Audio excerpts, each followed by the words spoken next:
Welcome to Making a Murderer, Rubberducky YouTube channel.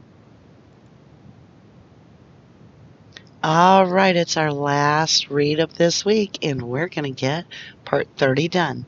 We will have 300 out of 1,117 pages read. How exciting is this? Let's get started. Page 291. Type of activity, contact with Mark E. Herod. Date of activity 11/20/05. Reporting officer investigator John Dietering. Documents generated none. On 11/20/05 at 13:42 hours, I Dietering did meet with the following individual at his residence, Mark E. Herod.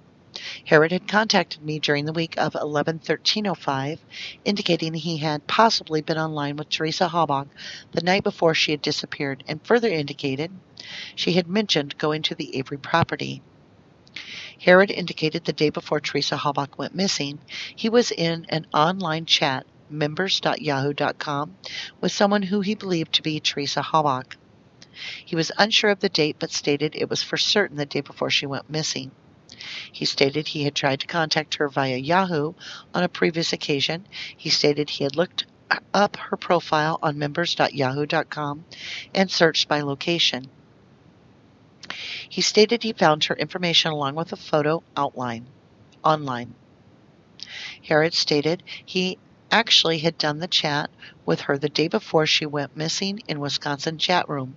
He stated Teresa mentioned she enjoyed photography, and this is one of the items he used when he queried the members.yahoo.com and located her profile. Herod stated the day before she went missing, he was in Wisconsin chat room and saw her screen name as being active on the chat line. He stated he tried to text message her. Herod stated he saw in her profile that she was from the Green Bay area. He text messaged her and asked her if she was interested in meeting new people on the internet. He stated they chatted about photography, the outdoors, and other things. Herod stated the person he was chatting with, who he believed to be Teresa, mentioned seeing Steve Avery in file footage run on television regarding his multi-million-dollar lawsuit. She indicated she had been to Stephen Avery several times before taking photos. According to Herod, the person he was chatting with stated the friends of hers told her not to hang around Avery's, but she thought Stephen was a nice guy. The individual, page 292. Herod was text messaging with also mentioned she enjoyed taking photos of the old cars which he believed to be classics that Stephen had in the area. Herod stated the night they chatted online, the person he was chatting with indicated she was going to the Averys tomorrow.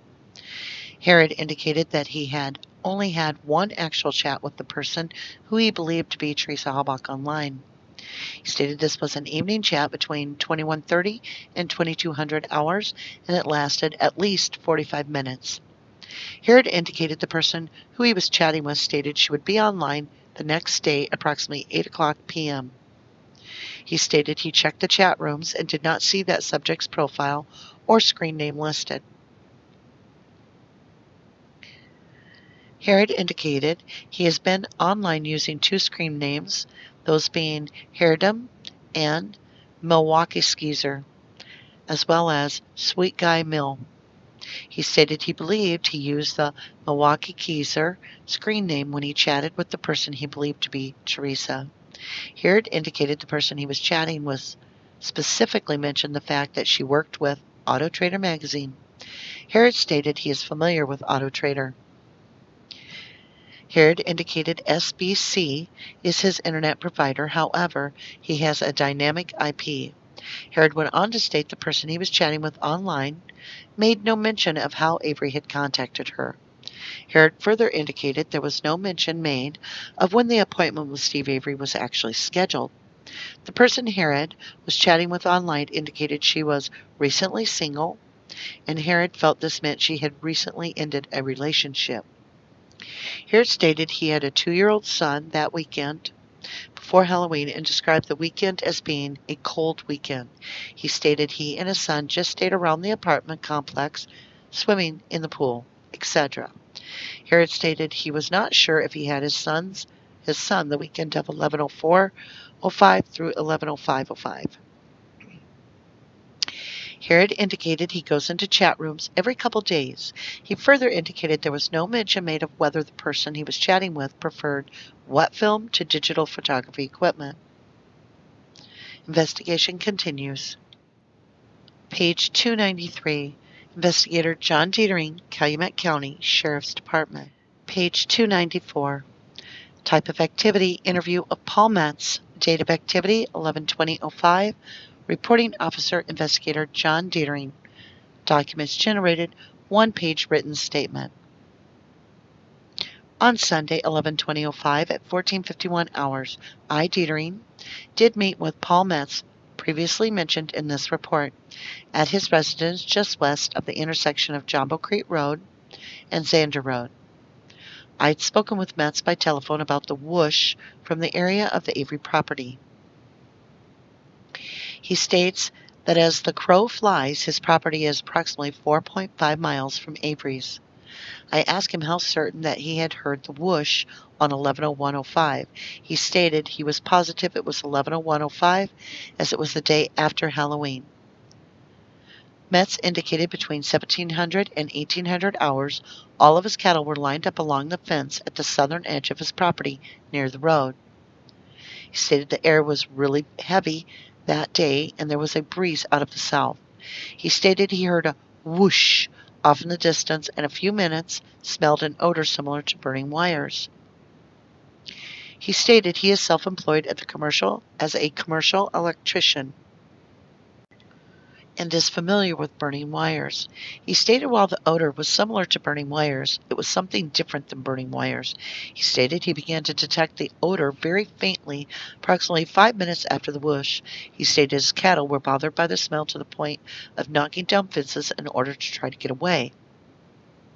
He stated he did not see any actual smoke due to the fact it was dark or almost dark. Metz stated he got on his four-wheeler in an attempt to get his cattle back under control. He stated he got close to Zander Road traveling east from his property and the smell got stronger. Metz stated he subsequently had a relative contact the Kewanee nuclear plant but learned they were not online at all that day. He stated WPS was also called within an hour of the odor being detected. However, they reported no outage in the area. He stated WPS was actually contacted by his uncle, Vernon Goldbrand. At 2:55 p.m., Paul J. Metz, North 109, County Highway B, Kewanee, Wisconsin, 54216, date of birth 10/23/57, did provide me with the following written statement. On the evening of 11/01/05, between 5 and 6 p.m., I was feeding cattle. The air was heavy with a breeze out of south-southwest. The cattle were in the long line by the fence, eating, not agitated at all. My wife and I were talking. I heard a whoosh sound, and after page 295, several minutes, I smelled something like wires burning. At this point, all the cattle ran as one toward the northeast, going through fences and knocking down fence post steel. As we tried to round up the 34 cattle, the smell got stronger. It took us about 45 minutes to round up the cattle. No one in the area lost power. I got home at about 11 p.m., and the smell was still noticeable when I left. I have dictated this statement to Investigator Dietering. I have reviewed this statement. It is accurate and true. My cattle are very mellow and not easily spooked. This statement was signed by Paul J. Metz in my presence at 15:08 hours. I clear the Metz property at 15:11 hours. I then paced off the road route from the Metz property to the Avery property. I traveled 0.2 of a mile east on Zander Road to the intersection of Jumbo Creek Road, then turned south and proceeded for 4 miles to State Highway 147 and Jumbo Creek. I then turned west and proceeded 0.3 of a mile to the intersection of State Highway 147 and Avery Road. Investigation continues. Investigator John Dietering, Calumet County Sheriff's Department. Page 296. Type of activity, attempted contact with former cellmates of Jody Stajowski. Date of activity, 11/21/05. Reporting officer, investigator John Dietering. Documents generated, none. On Monday, 11/21/05, Special Agent Deb Strauss and I, Dietering, did attempt to make contact with former cellmates of Jody Stajowski.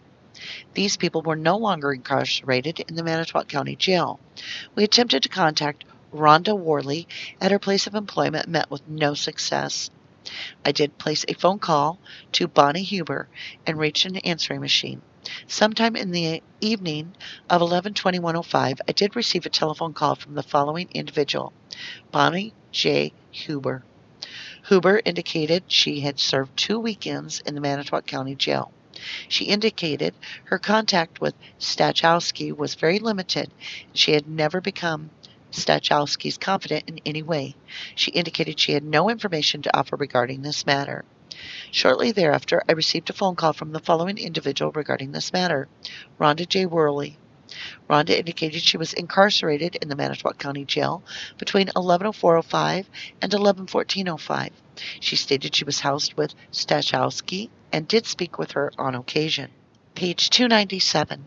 I asked Rhonda if Stachowski ever discussed Steven Avery's demeanor.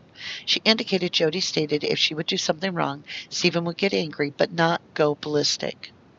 I asked Rhonda if, to her knowledge, Steven had ever been physical with Jody Stachowski, and her response was no.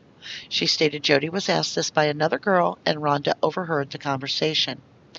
I asked who Stachowski was close to in jail, and she stated Heather Cherney and Jody Ayoade were close to Stachowski.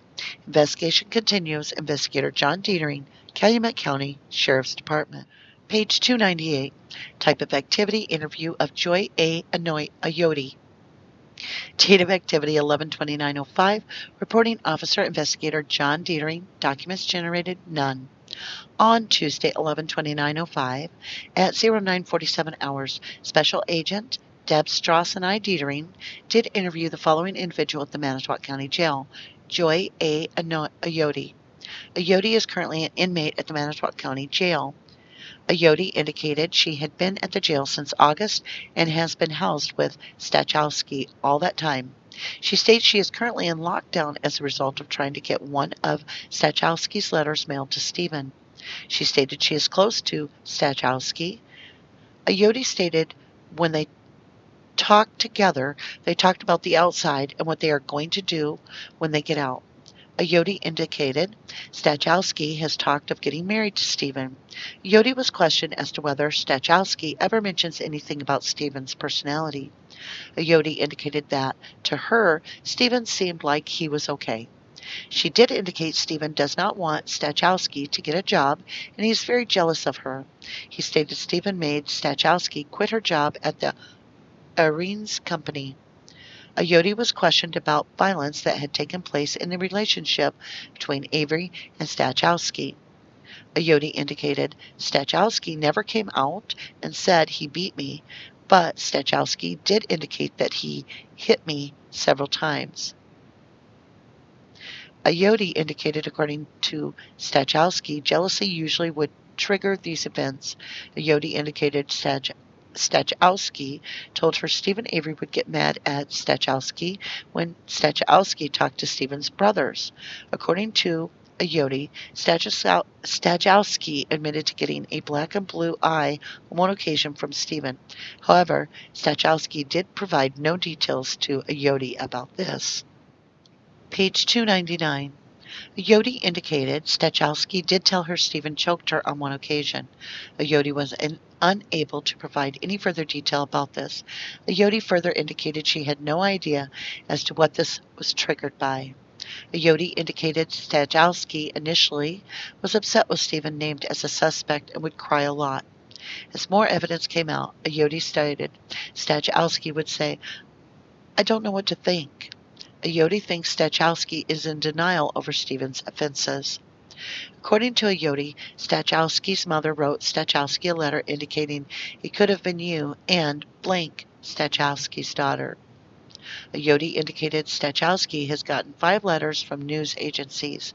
Ayoade stated Stachowski wanted to talk to the news agencies, however Steve won't let me. Ayoade thinks Steve needs the attention. Ayoade further indicated she believes Stachowski wants to see herself on TV. She stated she does not believe this is because Stachowski has anything to say about the matter. Yodi stated Stachowski has never talked to her about wanting to leave Steven Avery, and further never stated she was afraid of Steven. But Stachowski did state, "Don't cross him." The conversation with Yodi ended at 10:23 hours. Investigation continues. Investigator John Dietering, Calumet County Sheriff's Department. Page 300. Type of activity, interview of Jessica Ann Miller. Date of activity, 11/29/05. Reporting officer, investigator John Dietering. Documents generated, none. On Tuesday, 11/29/05 at 10:30 hours, DCI Special Agent Deb Strauss and I. Dietering did interview the following individual regarding this matter: Jessica A. Miller. Miller indicated she had just been incarcerated on several OWI and OWL related charges that she had not paid fines for. She stated she knows Jody Stachowski from the last time the two were housed at the Manitowoc County Jail approximately 6 months ago. Miller indicated she was released in March 2005, and Stachowski was at the jail at that time. Miller indicated Stachowski was seeing Steven Avery during that time. Miller stated Jody Stachowski never said anything mean about him, Steven, and always said good things. Miller stated Stachowski still denies Steven doing anything bad to Stachowski. According to Miller, Stachowski talked to Miller's roommate, Jennifer Brooks, at one time and indicated Steven had thoughts of possibly throwing a hairdryer into the bathtub when Stachowski was in it. According to Jessica, Stachowski told Jennifer Brooks this while they were out shopping for car parts at the Avery residence. Miller went on to indicate that at the time they were out shopping for car parts, Steven loaned Jennifer Brooks between $100 and $150 for something other than car parts. Miller thought this was unusual, as Jennifer Brooks did not know Steven Avery before this time. Miller went on to indicate she has known Steven Avery since she was little. Miller went on to indicate that her uncle hangs out with Candy, Earl, and Steven Avery. Miller stated she thinks she went to high school with Carla Avery. However, she is not sure. Okay, you guys, we're going to start a review on page 291. And this is talking about a guy named Mark Herod. Now, Mark is stating that he's been talking to a female online that he thinks is Teresa Halbach the night before she disappears. And that she's mentioned going to Avery property. How would Teresa know she was going to Avery property? There's no way for her to know that at that point. Steven has not made the call. Remember, he calls on Monday morning, and they say, well, it's such short notice that it might be the following Monday. They weren't sure. So how would Teresa possibly tell him that? And you might be able to brush this witness off. But listen, as he goes further, he just gets more and more specific who he's talking to. So he's talking about a Wisconsin chat room, so we know it's the right state. He's talking about it was the day before she went missing. He says that she mentioned Steve Avery in file footage run on television regarding multi-million-dollar lawsuit. And then she indicated that she had been to Steven Avery several times before taking photos. We know that's true with Teresa, okay? Then Herod goes on to say he was chatting with her, and that this individual stated that her friend said not to hang around Avery's, but she thought he was a nice guy. Then he goes on and continues that she enjoys taking pictures of old cars. See, this is where a hustle shot could so easily have come in. The person he chatted with indicated she was going to Avery's tomorrow. Again, nobody could know that. And then he states that this was in the evening, approximately 9:30 to 10 o'clock p.m. It lasts about 45 minutes. And here's where you're just locked in. Was he really talking with Teresa? And did she really know she was going to Steve's before Steven called? Herod indicated the person he was chatting with specifically mentioned the fact that she worked with Auto Trader magazine and that she was recently single. Geez, you guys, just unbelievable that these leads are not followed up. That would have been so easy to verify if they had looked at his computer, went on those websites, talked to the moderators, administrators, got proof of the conversation that went back and forth. They don't even investigate it. So let's jump ahead to 294. We're talking about palmettes. He goes into a little bit more detail here. It's with Dietering. He talks about his property is 4.5 miles away from Avery. He hears a big whoosh on the first. He knows it's the first because it's the day after Halloween. He talks about he works for, he's a commercial electrician. He knows the smell of burning wires. It's similar to burning wires, but a little bit different. And then he states that it became apparently, how do I put this, faintly approximately 5 minutes after the wishes when he starts to smell it. And then he talks about that as he got closer to Xander Road, traveling east from his property, the smell got stronger. Okay? So this is on Xander Road. Now remember where that is. Think about compared to, well, let's take a map and look at it. What I'm guessing is when he's saying that he smells it going west and we're here, it would actually take us this direction. Let's see. What would we get if we get there? It's climbing. Do we get 3302 in that same direction? Near Q. 3302. Let's try to see where 3302 is compared to where he smelt it. The reason I say that is because of that sign, the for sale sign that was in his trailer.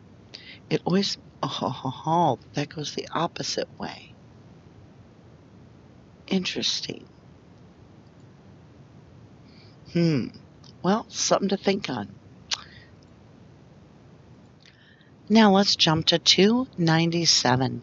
So this is Rhonda, and she is a cellmate that had been in the jail with Jody, Steven's fiance. And she's being asked if ever discussed Steven's demeanor. She indicated Jody stated if she would do something wrong, Steven would get angry, but not go ballistic. I asked Rhonda if to her knowledge Steven had ever been physical with Jody, and she said no.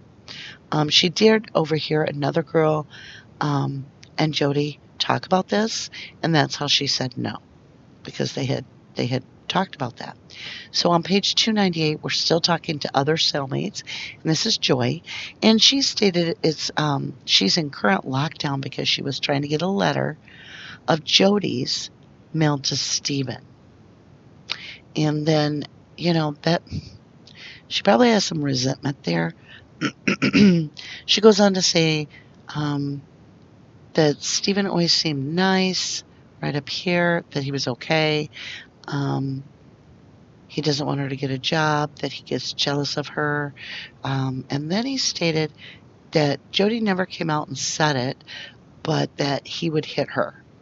And Joy says that Jody the jealousy was usually triggered by the event. And it goes on to talk about when it involves Steven's brothers is when Steven was getting jealous. Then she talks, as you go on through this, that Jody got a blue and black eye, according to Joy. But she didn't give any details. And then she goes on to say that Steven choked her, and then you get to the bottom of it, and you have that further indicated she believes Jody wants to see herself on TV, that she states she does not believe this is because Jody has anything to say about the matter. She just wants to see herself on TV.